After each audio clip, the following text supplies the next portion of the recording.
ya waktunya. Alhamdulillah tidak gitu. Saya sementara ini melakukan pendidikan guru penggerak Bu ya. Saya minta bantuan Pak Ibu untuk menjawab beberapa pertanyaan dalam wawancara ini. Tidak apa-apa Bu. Oke, saya mulai langsung Bu ya. Selama ini bagaimana Ibu dapat mengidentifikasi kasus yang merupakan dilema etika atau pendidikan moral? Melihat kasus yang ini ditanyakan adalah dilema etika dan pendidikan moral. Kalau menurut saya Bu, kalau menyelesaikan itu adalah suatu kasus yang ada kebijakan di dalamnya. Sedangkan kalau dilema etika itu kasus yang sebenar-benarnya tidak mempunyai kebijaksanaan seperti itu. Oke Bu. Selamanya yang kedua Ibu ya. Selama ini bagaimana Anda menjelaskan pengambilan keputusan yang dilakukan di sekolah Ibu, terutama untuk kasus di mana ada dua kepentingan yang benar atau sama-sama mengambil nilai kebajikan? Kalau pengambilan keputusan sesuai dengan etika moral dan etika rutinitas, kalau misalnya dilema etika itu masing-masing ada kebijaksanaan. Kalau kasus bisa dipindah dengan kebijakan, maka kita bijaksanai. Contohnya ada satu anak-anak yang mungkin dalam dilema etika itu dia mampu dalam bidang, misalnya dalam bidang keagamaan dia malas, bodoh, tapi mungkin dia rajin sholat, rajin mengaji, pandai di dalam segala hal untuk kebaikan-kebaikan, maka kita bijaksanai. Namun apabila dia dalam bidang moral, sesuai dengan kita harus mencari anak tersebut sesuai dengan kebijakan dan kemampuannya. Ya, langkah-langkah atau prosedur seperti apa yang biasa Ibu lakukan selama ini dalam mengambil keputusan? Langkah-langkah yang harus kami lakukan, yang pertama adalah kita harus menyelidiki dulu apa kasusnya anak tersebut. Yang kedua, kita harus melihat bagaimana keadaan anak-anak itu sehari-harinya, apakah memang anak itu betul-betul nakal atau tidak.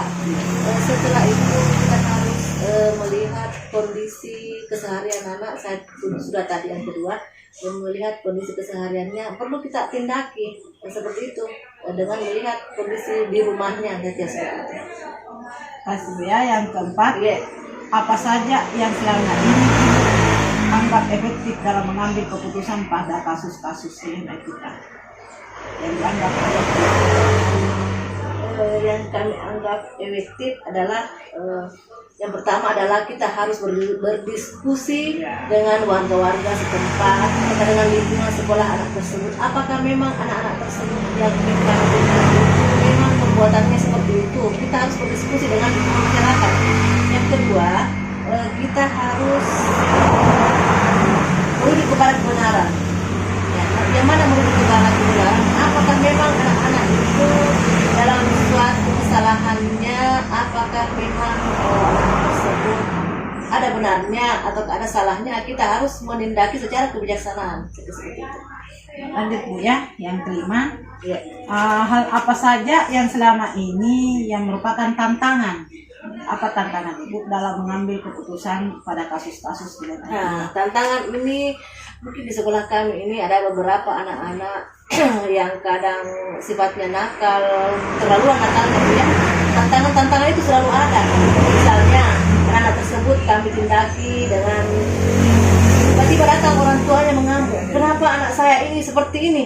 Padahal memang anak tersebut salah, maka kami ambil langkah-langkah memberikan kepada anak-anak semacam bujukan-bujukan dan menghadirkan orang tuanya ke sekolah. Mungkin mereka bisa tahu bahwa keadaan anaknya seperti ini di sekolah. Kita menjelaskan bahwa keadaan anaknya seperti ini, apa langkah-langkah yang kami ambil. Kami mengambil langkah-langkah dengan pendekatan kepada gurunya, memberikan bimbingan, saya kira seperti itu. Oke, terima kasih ya.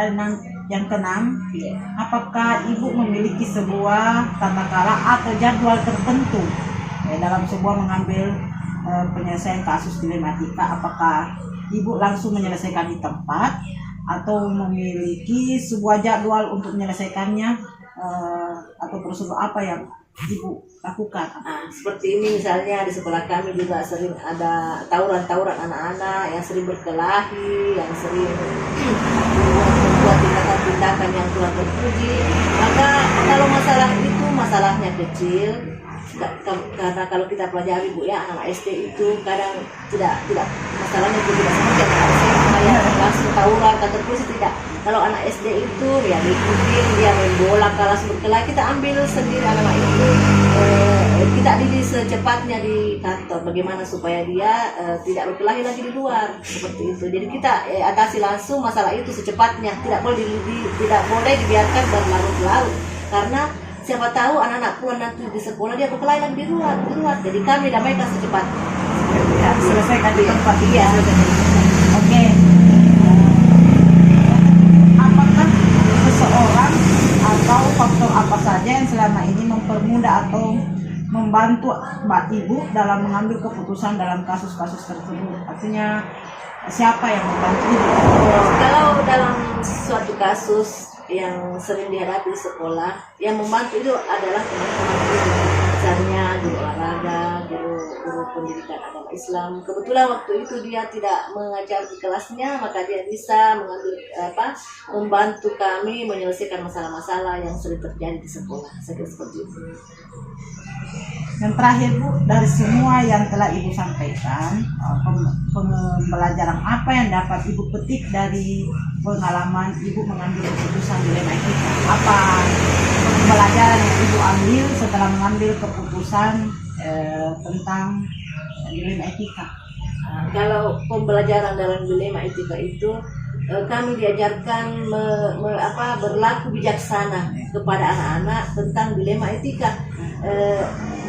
Dalam dilema etika itu kita diajarkan bagaimana kita bersifat bijaksana kepada dengan anak-anak yang lain. Misalnya di dalam sekolah itu ada anak yang kurang mampu,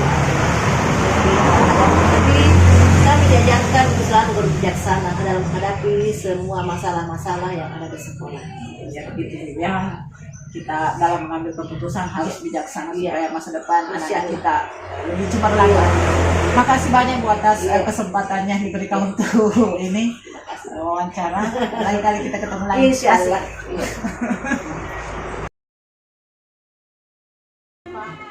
Waalaikumsalam warahmatullahi wabarakatuh. Jadi mas sekarang sementara banyak pekerjaan ini, sesibuk-sibuk apapun kan ini merupakan kepentingan kita bersama ya, jadi saya lewatkan untuk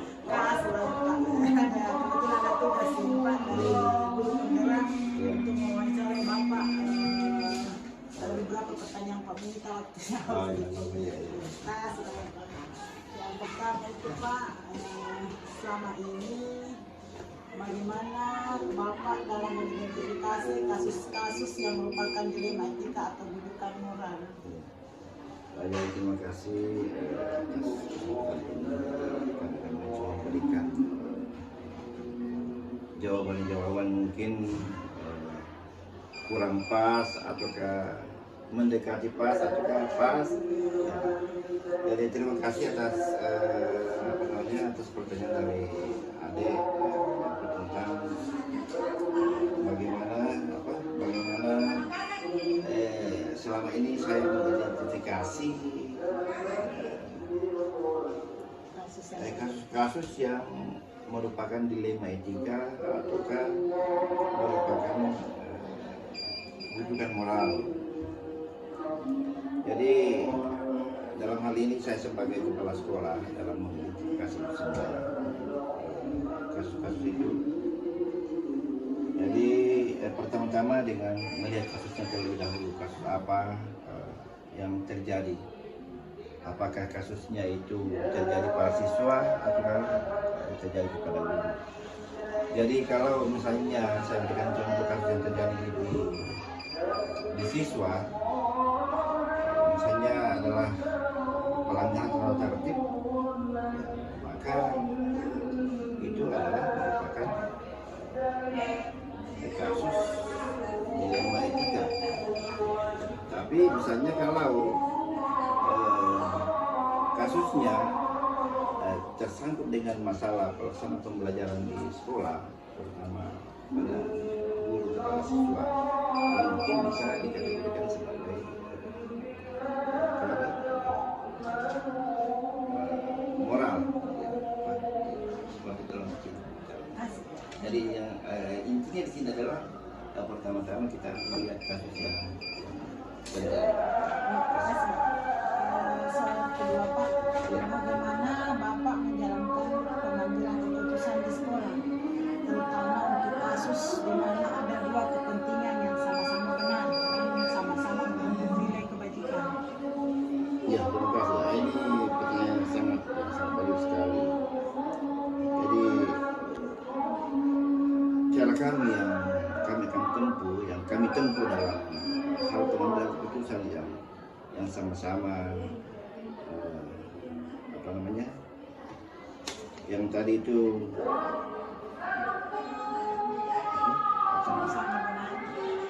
sama-sama benar dan sama-sama mengandung nilai kebajikan. Yang pertama dalam pengambilan keputusan itu adalah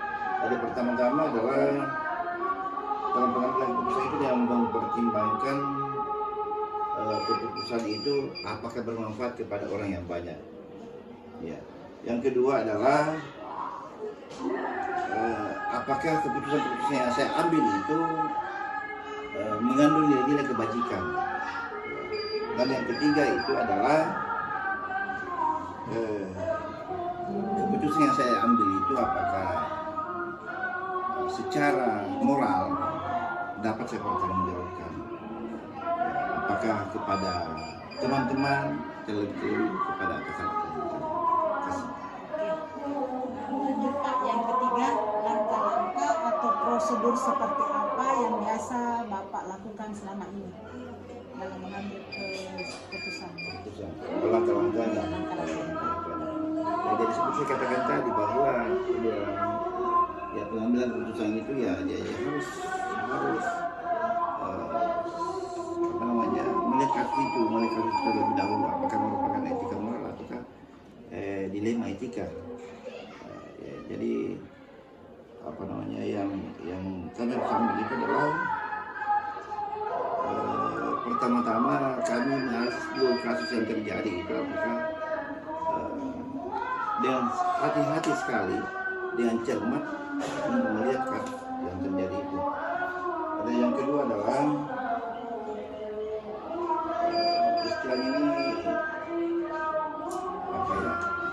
mengadakan uji kelayakan seperti itu. Ya. Dan yang ketiga adalah menanyakan kesahihan daripada alternatif keputusan. Apakah kepada teman-teman sejawat atau kepada atasan penentu kebijakan. Yang selanjutnya Pak, yang keempat, hal apa saja yang selama ini Bapak anggap efektif dalam pengambilan keputusan pada kasus-kasus dilema etika? Yang paling efektif Pak dalam Ya coba yang pertanyaan. hal apa saja yang selama ini yang Bapak anggap efektif dalam pengambilan keputusan pada kasus-kasus dilema etika? Ya, jadi hal-hal yang kami anggap efektif dalam pengambilan keputusan yang menyangkut kasus-kasus dilema etika adalah yang pertama mungkin bisa saya ambil merujuk kepada kebenaran. Dan yang kedua adalah terutama berdiskusi apakah kepada wakil-wakil saya sebagai perpanjangan tangan kepala sekolah. Kalau misalnya dianggap kasusnya itu adalah merupakan sangat mungkin melibatkan semua stakeholder yang ada, ya mungkin itu yang saya lakukan. Terima kasih Pak. Selanjutnya Pak, hal apa saja yang selama ini merupakan tantangan dalam pengambilan keputusan pada kasus-kasus dilema etika? Apa tantangannya? Ya, dari tantangannya saya itu ya terutama dalam saya melihat ini, jadi pengambilan keputusan yang merupakan suatu tantangan itu yang pertama adalah tantangan jika adanya misalnya keberatan masyarakat, ya, itu merupakan tantangan yang besar sekali yang ya mungkin merupakan hal yang sangat sensitif sekali yang harus kita bijaksanai. Apa keputusan itu yang kita lakukan adalah apa namanya apa tadi yang dilebihkan apa namanya Kebaikan bersama. bersama. Bapak, Iya. apakah Bapak memiliki sebuah tata kala atau jadwal tertentu?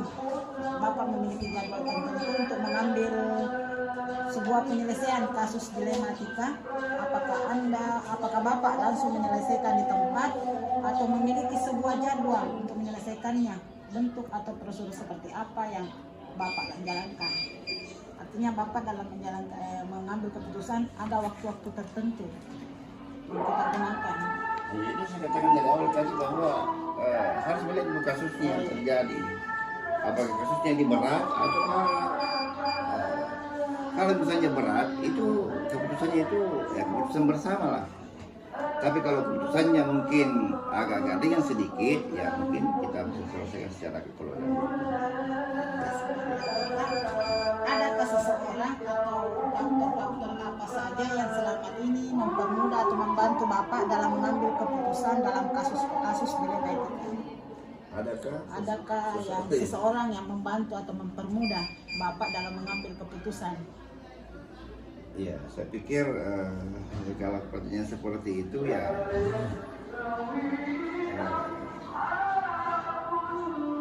di dalam pengambilan keputusan itu harus rasional dan keputusan yang kita akan lakukan itu apapun yang terjadi kita harus bisa bertanggung jawabkan di kemudian hari. Kalau memang terjadi hal-hal terutama adanya komplain apakah dari orang tua, dari dari siapa saja lah dalam tersangkut dengan mengenai kasus ini. Ya, saya pikir kalau dikatakan adakah orang yang saya pikir mungkin bisa tidak ada lah. Jadi karena ini adalah keputusan pribadi sebenarnya, keputusan pribadi dari seorang kepala sekolah. Ya. Yang terakhir Pak, dari semua yang telah Bapak sampaikan, pembelajaran apa yang Bapak petik dari pengalaman Bapak mengambil keputusan dilematika dari semua tadi penjelasan Bapak? Ya, jadi ya pengalaman yang bisa dapat saya ambil dari pengambilan keputusan tersangkut dengan masalah atau kasus-kasus yang terjadi terutama di sekolah kami ini adalah